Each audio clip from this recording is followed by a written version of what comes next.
নজৰুল ইছলামৰ আচলতে সামাজিক যিখিনি সামাজিক কামখিনি বহু দিনৰ পৰা আমি লক্ষ্য কৰি আহিছোঁ আৰু তেখেতে যেনেকৈ দুখীয়াক সহায় কৰা বা বিভিন্ন সামাজিক অনুষ্ঠানৰ লগত জড়িত থাকি সেই মানুহবিলাকক উপকাৰ কৰা এনেকুৱা ধৰণৰ তেখেতৰ যিটো মনৰ উৎসাহ এই উৎসাহটো লেখত ল'বলগীয়া আৰু সেইকাৰণে আমাৰ চিলেকশ্যন কমিটিয়ে তেখেতক এই বঁটাটো দিয়াৰ কাৰণে চিলেকশ্যন কৰিছিলে। ৰত্ন সাহিত্য একাডেমী এটা ৰাষ্ট্ৰীয় একাডেমী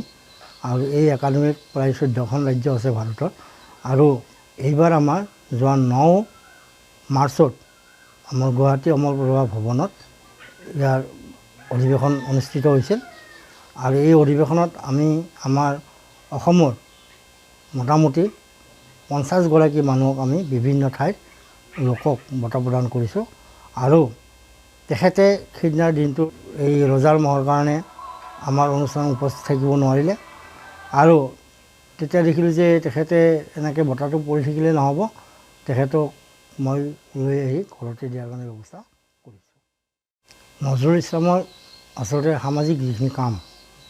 সামাজিক কামখিনি বহু দিনৰ পৰা আমি লক্ষ্য কৰি আহিছোঁ আৰু তেখেতে যেনেকৈ দুখীয়াক সহায় কৰা বা বিভিন্ন সামাজিক অনুষ্ঠানৰ লগত জড়িত থাকি সেই মানুহবিলাকক উপকাৰ কৰা এনেকুৱা ধৰণৰ তেখেতৰ যিটো মনৰ উৎসাহ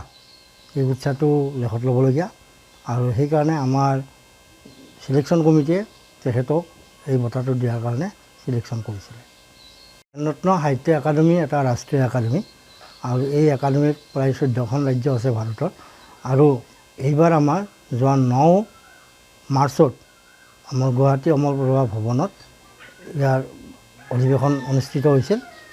আৰু এই অধিৱেশনত আমি আমাৰ অসমৰ মোটামুটি 50গৰাকী মানুহক আমি বিভিন্ন ঠাইত লোকক বঁটা প্ৰদান কৰিছোঁ আৰু তেখেতে সেইদিনাৰ দিনটো এই ৰজাৰ মহৰ কাৰণে আমাৰ অনুষ্ঠানত উপস্থিত থাকিব নোৱাৰিলে আৰু তেতিয়া দেখিলোঁ যে তেখেতে এনেকৈ বঁটাটো পৰি থাকিলে নহ'ব, তেখেতক মই লৈ আহি ঘৰতে দিয়াৰ কাৰণে ব্যৱস্থা কৰিছোঁ। নজৰুল ইছলামৰ আচলতে সামাজিক যিখিনি সামাজিক কামখিনি বহু দিনৰ পৰা আমি লক্ষ্য কৰি আহিছোঁ আৰু তেখেতে যেনেকৈ দুখীয়াক সহায় কৰা বা বিভিন্ন সামাজিক অনুষ্ঠানৰ লগত জড়িত থাকি সেই মানুহবিলাকক উপকাৰ কৰা এনেকুৱা ধৰণৰ তেখেতৰ যিটো মনৰ উৎসাহ এই উৎসাহটো লেখত ল'বলগীয়া আৰু সেইকাৰণে আমাৰ চিলেকশ্যন কমিটিয়ে তেখেতক এই বঁটাটো দিয়াৰ কাৰণে চিলেকশ্যন কৰিছিলে। ৰত্ন সাহিত্য একাডেমী এটা ৰাষ্ট্ৰীয় একাডেমী আৰু এই একাডেমীত প্ৰায় 14খন ৰাজ্য আছে ভাৰতত আৰু এইবাৰ আমাৰ যোৱা 9 মাৰ্চত আমাৰ গুৱাহাটী অমৰ প্ৰভা ভৱনত ইয়াৰ অধিৱেশন অনুষ্ঠিত হৈছিল আৰু এই অধিৱেশনত আমি আমাৰ অসমৰ মোটামুটি 50গৰাকী মানুহক আমি বিভিন্ন ঠাইত